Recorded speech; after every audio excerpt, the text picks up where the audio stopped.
E aí galera, tudo bem com vocês? Vamos aí para mais uma edição do 6x1 Responde, que é aquele quadro onde vocês fazem perguntas, eu as respondo em vídeo, você vem aqui nos comentários e faz uma outra pergunta para que eu responda na semana que vem, e assim a gente vai se retroalimentando até o fim dos tempos. Então desde o início eu peço para você deixar o like no vídeo, se inscrever no canal caso ainda não seja inscrito, usar os comentários para opinar sobre cada um dos assuntos que a gente vai abordar agora e também para fazer o seu questionamento para a semana que vem. Sempre lembrando que esse vídeo também é feito com patrocínio do OneFootball, que é o maior aplicativo sobre o futebol do planeta, e nele você encontra tudo que envolve esse universo do futebol. Tem notícias, estatísticas, transferências, vídeos, transmissão de alguns campeonatos. Você pode pesquisar pelo OneFootball na Store do seu telefone, e se já estiver assistindo esse vídeo do celular, tá mais fácil ainda, é só clicar nesse link, o primeiro link da descrição. Sempre importante lembrar que o OneFootball é um aplicativo totalmente gratuito e está disponível tanto para Android quanto para iOS. Começo com a pergunta do Pedro Trindade. Com a nova regra da CBF, os clubes só podem trocar de técnico 2 vezes, demitindo apenas uma. O Cruzeiro já fez isso e com o vigente fracasso do Mozart e a falta de recursos do clube, se tiver que se desfazer do técnico, como você acha que será possível um acordo para ele sair, já que o clube não tem dinheiro? Pedro, obrigado pela pergunta. Eu não considero que o trabalho do Mozart seja um fracasso irremediável, tá? Deixando bem claro, eu estou fazendo esse vídeo antes da partida contra o Avaí, e é claro que se o Cruzeiro tiver perdido pro Avaí no Mineirão, tem uma possibilidade grande do técnico cair, mas eu espero que o Cruzeiro consiga uma vitória contra o Avaí no Mineirão, e eu torço para que o Mozart seja o nosso técnico até o final da temporada, porque se isso acontecer, significa que ele conseguiu o resultado. Mas partindo de um cenário em que ele vá ser demitido, como você propõe, eu espero e eu acredito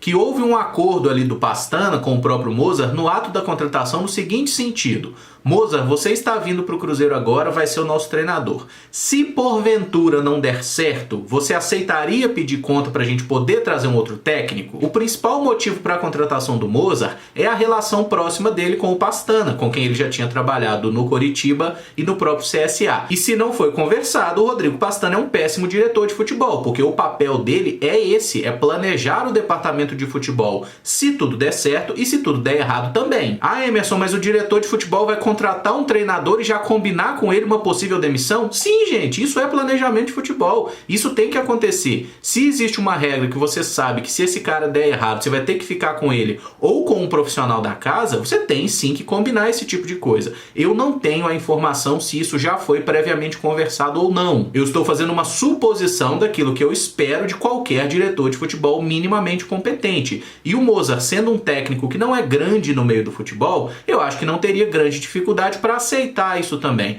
É até uma forma de você falar assim, ó, eu confio no meu trabalho, eu vou e eu acho que vai dar certo. Se não der certo, então assim, que essa relação termine razoável para todo mundo. Certeza sobre isso a gente só poderia ter se tivesse acesso ao contrato ou se fosse uma mosca que estava presente na reunião que selou a contratação do Mozart, né? Mas eu imagino que houve pelo menos um acordo de cavalheiros nesse sentido, para que caso o trabalho dele não der certo, o Cruzeiro possa tentar uma outra cartada com outro treinador de verdade. O Davi Monteiro pergunta: com o Rogério Ceni livre no mercado, será que tem chance dele vir pro Cruzeiro? Será que ele aceitaria? Davi, obrigado pela pergunta. Antes de responder objetivamente o que você questionou, eu selecionei 2 perguntas relacionadas a treinador, só para pontuar como é a nossa cultura de torcedor brasileiro, né? O time perde um monte de jogo por erro individual de jogadores, todo tipo de problema, a diretoria não paga salário. Mas quando a coisa não dá certo, a gente sempre culpa o técnico e a gente sempre quer que o técnico caia, como se uma mudança no comando fosse resolver os problemas do clube, sendo que a coisa não funciona assim, né? Quantas vezes o Cruzeiro já trocou de treinador e os resultados do novo treinador normalmente são parecidos ou até piores que seu antecessor. Mas sobre o Rogério Ceni, depois daquela saída conturbada em 2019, ele teve um convite para treinar o Cruzeiro ano passado. Isso foi amplamente noticiado, inclusive, né? Foi depois da demissão do Anderson Moreira e o Rogério não teve interesse em voltar para cá, ele ainda estava no Fortaleza. E convenhamos que se ele tivesse saído de novo do Fortaleza para vir pro Cruzeiro, sendo que o Fortaleza estava na Série A e o Cruzeiro na Série B, eu acho que o Rogério Ceni seria maluco, né? Não é o Lisca que seria o doido, seria o Ceni doido. Se ele aceitaria voltar ao o Cruzeiro, eu acho uma pergunta difícil de saber por quê. O Rogério, ele sempre fala de uma forma respeitosa da passagem pelo Cruzeiro, né? Ele já falou, por exemplo, que a estrutura é muito boa, que tem profissionais muito bons, que tem jogadores jovens muito bons, mas isso não significa que ele queira voltar pra cá, porque sem dúvida nenhuma o Cruzeiro foi um clube que sacaneou ele pra caramba. Não foi o Cruzeiro instituição, foi uma pessoa, na época o Itair Machado, que era o chefe ali do departamento de futebol, né? Foi ele que mandou o Rogério Ceni embora e endossou a vontade dos medalhões, que nos rebaixaram no fim do ano. E a personalidade do Rogério Ceni é difícil, ele é um cara temperamental, ele é chato pra cacete, isso aí todo mundo sabe desde a época de jogador, então eu não sei se ele encararia um convite do Cruzeiro, um possível convite do Cruzeiro, né?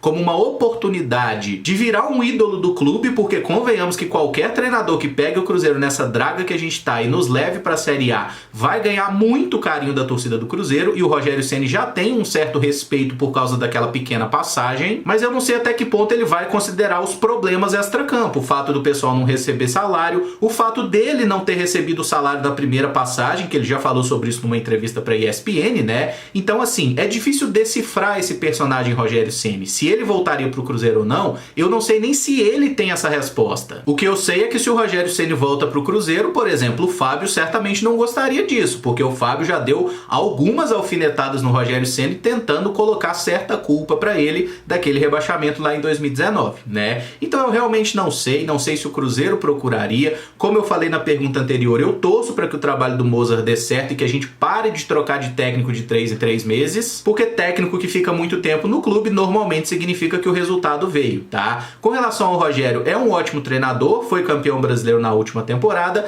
e eu diria que ele não precisa esperar pelo Cruzeiro. Se ele recebe um convite pro Cruzeiro, ele pode recusar, que certamente ele consegue algum outro clube buscando ele. Times cariocas certamente não teriam nenhuma resistência em buscá-lo. Em São Paulo é um pouco complicado, né? Porque assim, o São Paulo é um clube onde ele é ídolo. Palmeiras e Corinthians eu acho difícil. O Santos eu acho que ele já poderia trabalhar sem grande ressalva. Nos dois times lá do Rio Grande do Sul também eu imagino que ele possa trabalhar. Sem contar os times do Nordeste, onde ele teve muito sucesso no próprio Fortaleza. Então o Rogério Ceni tem mercado, é um treinador em ascensão, embora essa saída do Flamengo tenha sido muito conturbada e a gente possa pontuar que ele realmente parece repetir certos erros, né? Ele tem problemas pessoais com algumas pessoas, alguns elementos do elenco, nesse caso do Flamengo até da comissão técnica, isso é uma coisa que ele deveria corrigir, eu só não sei se ele quer. O Braulio Souza pergunta: o Cruzeiro não poderá contratar tão cedo e ainda precisa torcer para aparecer propostas de vendas. Existe algum jogador no elenco que fará falta o suficiente para influenciar um não acesso à Série A ou uma queda para a Série C? Braulio, obrigado pela pergunta. Eu considero que hoje o Cruzeiro não tenha nenhum jogador que seja realmente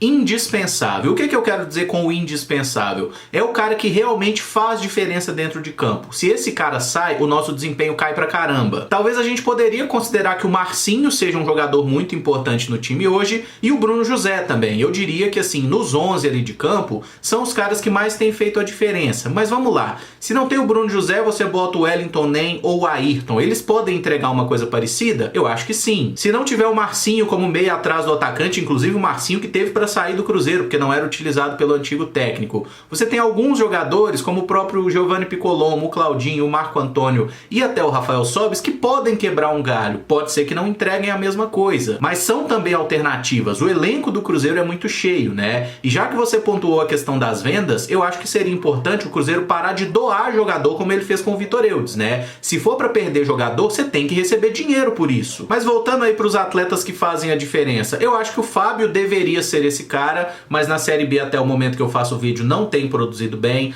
Na lateral direita a gente tem Cáceres e Norberto, que são jogadores de níveis parecidos. Na esquerda eu também acho que tem aí uma briga bem parelha por posição. Na zaga o Cruzeiro tem alguns zagueiros aí que assim, nenhum deles é uma grande certeza. E por isso mesmo nenhum deles pode ser tratado como o grande jogador do sistema defensivo, né? A gente não tem hoje o cara que a gente tinha no Manuel, por exemplo. No meio campo eu acho que a gente nem sabe dizer quem são realmente os titulares do time, porque todo mundo já teve alguma sequência como titular. O Adriano, o Lucas Ventura, o Matheus Barbosa, o Rômulo, o Giovanni Picolomo. Então tem muita gente que jogou em algum momento e a gente não sabe cravar quem realmente são ali os dois volantes. Esse meio atacante pelo lado esquerdo é um setor que a gente não achou nenhum jogador até o momento, e aí entra no caso de Marcinho e Bruno José, que eu pontuei que talvez sejam hoje os caras que mais fazem alguma diferença, o que não significa tanta coisa, e lá no comando de ataque vamos torcer para que o Marcelo Moreno vingue. O João Pedro Duarte Guimarães pergunta: se não tivesse saído a matéria do Fantástico e se o empréstimo de 300 milhões tivesse sido aprovado, quando você acha que a bomba iria estourar? Acha que beliscaríamos mais algum título? João Pedro, obrigado pela pergunta. É muito difícil a gente fazer qualquer consideração mudando o curso da história, né? Porque os fatos aconteceram, a investigação já estava acontecendo, a matéria do Fantástico também, mas vamos presumir que essa matéria ficasse até o final do ano sem sair, que rolasse aquele empréstimo de 300 milhões, o que poderia estar acontecendo com o Cruzeiro agora? Eu imagino que a gente não teria caído em 2019, tá? Se os jogadores seguissem recebendo seus salários, o Cruzeiro não seria rebaixado naquela temporada. Se a gente ganharia a Libertadores ou a Copa do Brasil, eu acho muito difícil, porque a nossa derrota em Copa do Brasil e Libertadores passou pelo dentro de campo mesmo, né? Foram atuações ruins. O Cruzeiro perdeu algumas chances, eu lembro até hoje daquela que o Pedro Rocha perdeu na cara do gol, que dentro da pequena área ele chuta aquela bola pro gol em cima do goleiro, né, do Armani, ela pega no travessão e acaba saindo também. Na Copa do Brasil a gente tomou um totó do Internacional, a gente perdeu os 2 jogos, então eu acho que não seria muito diferente, mas no Campeonato Brasileiro eu tenho certeza que pelo menos 1 ou 2 vitórias a mais o Cruzeiro conseguiria e a gente não teria sido rebaixado, tá? Eu não tenho dúvida disso. Só que o rebaixamento que não vem em 2019, ele fatalmente viria em 2020, porque o dinheiro ia acabar. Quando a gente olha que o Cruzeiro fechou aquela temporada 2019 com um prejuízo de quase 400 milhões, nem o empréstimo de 300 milhões não conseguiria cobrir todo esse rombo, sabe? Então eu acho que fatalmente, cara, se o Cruzeiro não caísse em 2019, ia cair em 2020 e a gente ia estar na bosta hoje do mesmo jeito. Pra ser sincero, eu acho que a gente estaria ainda pior, porque a dívida do Cruzeiro seria ainda maior e hoje talvez a gente estivesse naquele estágio ali de ainda mais incertezas, como a gente viveu lá naquela transição 2019-2020, quando muito se falou que o Cruzeiro ia acabar e tudo mais, né? Então hoje o Cruzeiro tá muito mal, todo mundo sabe disso, mas eu acho assim que a ruína era inevitável, porque a estrutura tá toda podre. E como eu não vejo o aspecto financeiro como tendo sido determinante pra gente perder os títulos de 2019, né? Porque a gente perdeu pra times que naquele momento foram melhores que a gente mesmo, eu acho que o Cruzeiro não teria ganhado nenhum outro título de expressão não, tá? E hoje a nossa situação não seria muito diferente e talvez seria até pior. O Matheus Vieira pergunta: você acha que Marcinho, Marco Antônio e Moreno poderiam jogar juntos? Um esquema tipo 3-4-2-1 poderia dar certo com esses jogadores no momento sem bola, já que não marcam muito? Matheus, obrigado pela pergunta. Sim, eles poderiam tranquilamente jogar juntos e é aquela questão de ajuste de treinamento e de posicionamento, né? Você falou aí do 3-4-2-1, que foi um esquema que o Mozart utilizou em alguns momentos, né? Colocando ali 3 zagueiros, 2 alas, 2 volantes. No caso, o Marco Antônio teria que ser um desses volantes. E aí Marcinho, Bruno José e um centroavante lá na frente. É plenamente possível jogar assim. E como o Mozart falou que ele enxerga o Marco Antônio como um camisa 8 e não como um camisa 10, dá para esses 3 caras jogarem juntos, inclusive num 4-2-3-1. É só você fixar um primeiro volante ali, que pode ser o Lucas Ventura, o Adriano, o Barbosa, enfim, qualquer um deles. Deixa o Marco Antônio como um segundo volante, que vai construir jogadas, sair um pouco mais pro jogo, mas que tem que voltar também no momento sem bola. O Marco Antônio já jogou como segundo volante na base do Cruzeiro, então não é uma posição completamente estranha para ele, só que aí você precisa que os jogadores de lado voltem, né, como acontece normalmente, o Bruno José, o Ayrton, o Felipe Augusto, enfim, e aí o Marcinho e o centroavante que tem um certo refresco no momento sem bola. É muito difícil existir algum esquema tático que não seja possível de ser jogado com esse elenco do Cruzeiro,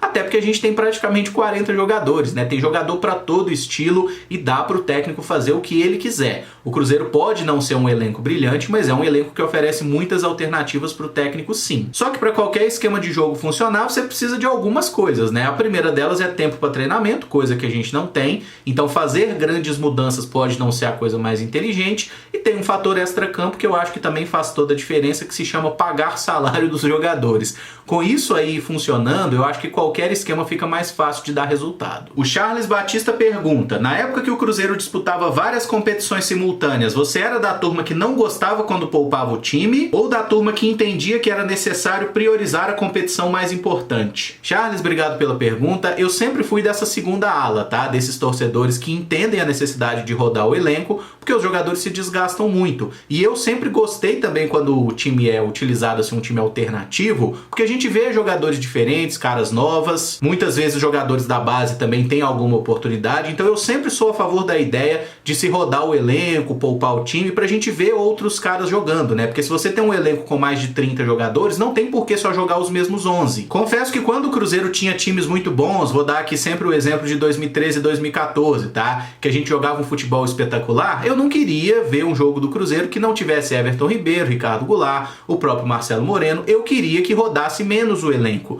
Mas a gente tem que entender a necessidade. Um jogador que é muito bom, estando desgastado e correndo risco de machucar, ele vai render menos e a gente ainda pode perder ele por um longo período. Então é uma questão lógica até de raciocínio. Você dá uma segurada nesse cara para que quando ele estiver em campo, ele puder render 100% dentro da sua capacidade. No caso do elenco do Cruzeiro hoje, a gente tem um plantel muito homogêneo, né? Nenhum jogador é muito bom e diversos jogadores têm níveis muito parecidos, então sempre que o técnico precisa rodar o elenco, eu também não vejo o menor problema. E para fechar, o DJ Aquila Passos pergunta: você acha que esse monte de gols que o Cruzeiro vem tomando, não conseguindo segurar resultados, acha que os nossos jogadores estão assim por questões emocionais, financeiras ou porque são ruins mesmo? Aquila, obrigado pela pergunta. Se eu tivesse fazendo uma prova de múltipla escolha agora, eu iria na letra D, cara. Todas as alternativas anteriores, porque eu acho que os 3 fatores que você pontuou pesam muito. A parte emocional que você citou faz muita diferença porque os caras estão realmente sem confiança, né? A gente vê que tá acontecendo tanta coisa ruim que o jogador do Cruzeiro, sempre que toma um gol, parece que já passa um filme na cabeça do cara de que mais uma vez vai dar tudo errado. Isso é muito clássico de times que estão vivendo aí filas de títulos, grandes crises, parece que tudo sempre vai dar errado e normalmente dá. A parte financeira afeta em todos os aspectos do jogo, porque qualquer profissional que trabalha, ele tem que receber por isso. E o jogador, ele pode tentar, eu não acho que o cara deliberadamente sacaneie o clube. Isso aconteceu, a gente viu exemplos lá em 2019, por exemplo, que os caras realmente sacanearam o clube. Nesse elenco agora, que todo mundo veio pro Cruzeiro sabendo da dificuldade do clube, eu acho que os caras querem fazer o melhor, mas é claro que às vezes o cara não consegue ter a maior concentração, porque a gente tem uma visão de que todo jogador é rico, mas não é. A grande maioria desses jogadores do Cruzeiro não tem uma condição financeira muito bem consolidada que o cara possa jogar sem pensar em grana. Então às vezes o cara tá com um problema em casa, às vezes o cara tá com a conta atrasada. Isso também acontece. Tem jogador do Cruzeiro que ganha 5 mil por mês, gente. Isso é um bom salário quando a gente considera aí, né, o cenário do país, mas não é um salário que permite pro cara ficar 3, 4 meses sem receber e numa boa de grana, tá? A dificuldade eles também passam. Até porque quanto mais você ganha, mais alto costuma ser o seu padrão de vida, né? Então a pessoa tá acostumada a gastar um pouco mais e acaba vivendo sim um cenário aí de alguns perrengues. E com relação ao terceiro ponto que você colocou, que foi a ruindade dos jogadores, de fato tem alguns atletas no elenco do Cruzeiro que não deveriam estar aqui. E esse é um dos pontos pelo qual eu sempre defendi o uso da categoria de base, porque se você coloca em campo um jogador jovem, um jogador que joga mal, você consegue dar um desconto, que é um cara novo, um cara inexperiente, um cara que está aprendendo. E a tendência desse jogador é melhorar a partir do momento que ele viva mais o futebol e ele tenha novas experiências. Agora, quando você vai atrás de um Joseph, contrata, o cara mete um gol contra de peito, você vai me desculpar, irmão. Esse é um jogador pronto, ele não vai ser melhor que isso. Então eu diria que as 3 afirmações que você colocou aí, elas têm um pouco de verdade, tá? E é justamente a soma desses 3 fatores que faz a gente viver numa situação tão complicada como tá hoje, né? A gente vive problema na parte financeira, problema na parte emocional ou psicológica mesmo dos jogadores, né? Essa tendência às coisas a darem errado é praticamente uma lei de Murphy em forma de time. E também os problemas com relação à qualidade de elenco, né? Alguns jogadores que são muito jovens e por isso mesmo não estão prontos para jogar num time profissional, alguns jogadores que realmente são ruins de bola e outros jogadores também que já estão numa fase final de carreira e não conseguem render como renderam no passado. E esse vídeo fica por aqui. Se você gostou, eu peço que deixe o like, se inscreva no canal caso ainda não seja inscrito e use os comentários aí para opinar sobre cada um dos temas e também para fazer a sua pergunta para a semana que vem. Amanhã a gente está de volta com os vídeos de notícia. Muito obrigado por acompanhar, um abraço e até o próximo vídeo. Valeu!